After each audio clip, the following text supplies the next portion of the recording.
सोचिए जरा, एक ऐसे साम्राज्य के बारे में जो मिट्टी से नहीं बल्कि एक दिमाग की उपज से बना हो।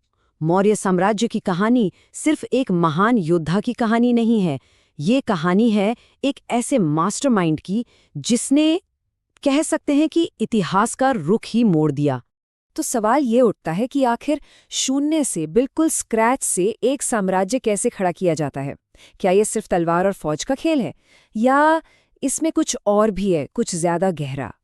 चलिए देखते हैं कि ये सब कैसे एक सोची समझी ब्रिलियंट योजना का नतीजा था। देखिए, इतिहास हमें एक ही बात सिखाता है। सबसे मजबूत, सबसे टिकने वाले साम्राज्य तलवार के दम पर नहीं, बल्कि एक तेज दिमाग की बुनियाद पर खड़े होते हैं।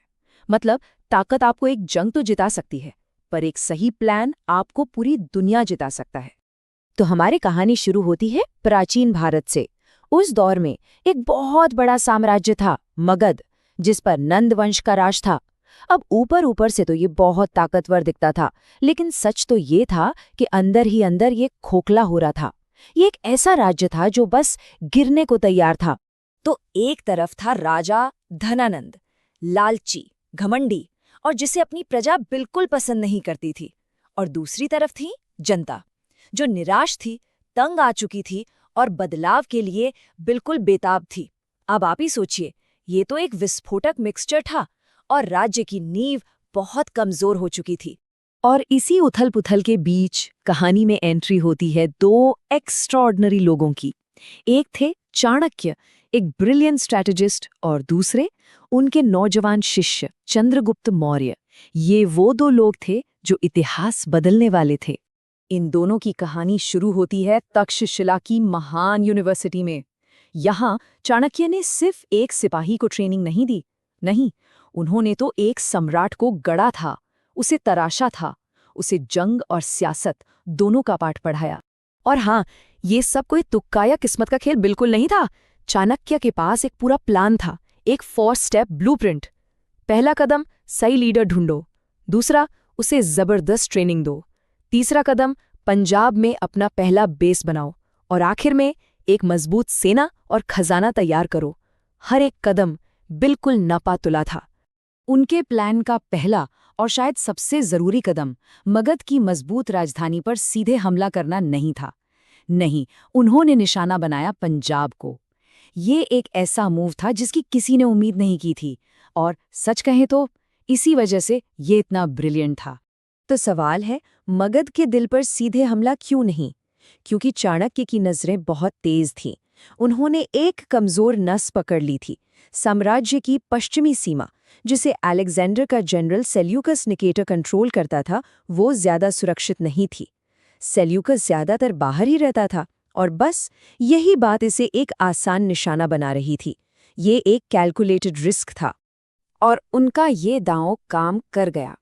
पंजाब पर कब्जा करते ही उन्हें वो सब कुछ मिल गया जो उनके बड़े मकसद के लिए जरूरी था: सैनिक, पैसा और सबसे जरूरी, ऑपरेट करने के लिए एक सेफ बेस।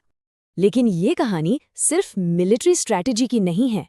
नहीं, उनके हर कदम, हर फैसले के पीछे एक गहरी फिलॉसफी थी। एक ऐसा दर्शन जो लिखा गया था चाणक्य की महान किताब अर्थशास्त्र में। आप अर्थशास्त्र को एक तरह से पावर की रूल बुक समझ सकते हैं। इसमें गवर्नेंस, इकोनॉमी, मिलिट्री सब कुछ है। पर इसका जो सबसे कोर आइडिया है ना, वो उस जमाने के हिसाब से बिल्कुल रेवोल्यूशनरी था कि राजा जरूरी नहीं है, राज्य जरूरी है। शासक तो आते जाते रहेंगे, पर राज्य वो हमेशा रहना चाहिए। अर्थशास्त्र के हिसाब से एक परफेक्ट आर्मी के 4 हिस्से होते थे: पैदल सैनिक, घुड़सवार, रथ और युद्ध हाथी। और ये हाथी, अरे ये तो समझ लीजिए कि एंशिएंट वर्ल्ड के टैंक्स थे, पावर का अल्टीमेट सिंबल। और यही ताकत बहुत जल्द उनकी सबसे बड़ी बार्गेनिंग चिप बनने वाली थी।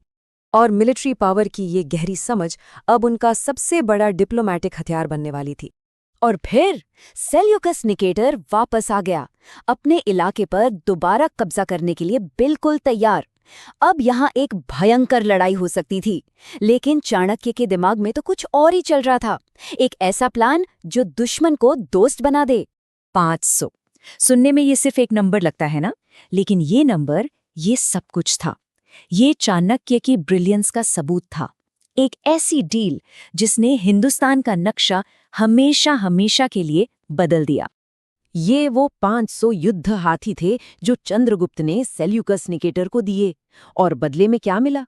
शांति, एक दोस्ती का हाथ और बहुत बहुत बड़ा इलाका। और इस इन्वेस्टमेंट पर रिटर्न जबरदस्त। क्या क्या मिला देखिए। हेरात, कंधार, बलूचिस्तान, मतलब आज के अफगानिस्तान और पाकिस्तान का बड़ा हिस्सा। और तो और इस डील को पक्का करने के लिए सेल्यूकस की बेटी से शादी का गठबंधन भी हुआ। ये हमें फिर से चाणक्य के उसी मूल सिद्धांत पर वापस लाता है। राज्य राजा से ज्यादा महत्वपूर्ण है। 500 हाथी देकर चंद्रगुप्त ने शायद अपनी पर्सनल मिलिट्री स्ट्रेंथ थोड़ी कम की होगी, लेकिन उन्होंने साम्राज्य को कहीं ज्यादा मजबूत, कहीं ज्यादा सुरक्षित बना दिया। और आखिर में यही तो असली मकसद था। तो अब बॉर्डर सुरक्षित था, सेना अनुभवी थी और खजाना भरा हुआ था।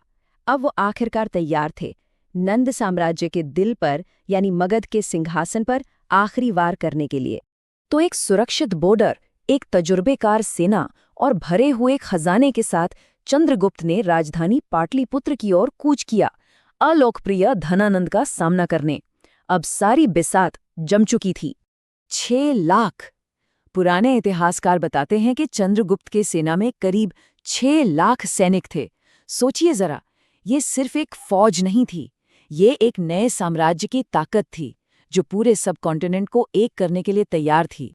और इस तरह एक टीचर के दिमाग और एक स्टूडेंट के जज्बे से मौर्य राजवंश का जन्म हुआ, हिंदुस्तान का पहला यूनिफाइड एम्पायर। तो आखिर में ये कहानी हमें एक सवाल के साथ छोड़ जाती है कि एक साम्राज्य को आखिर बनाता कौन है, तलवार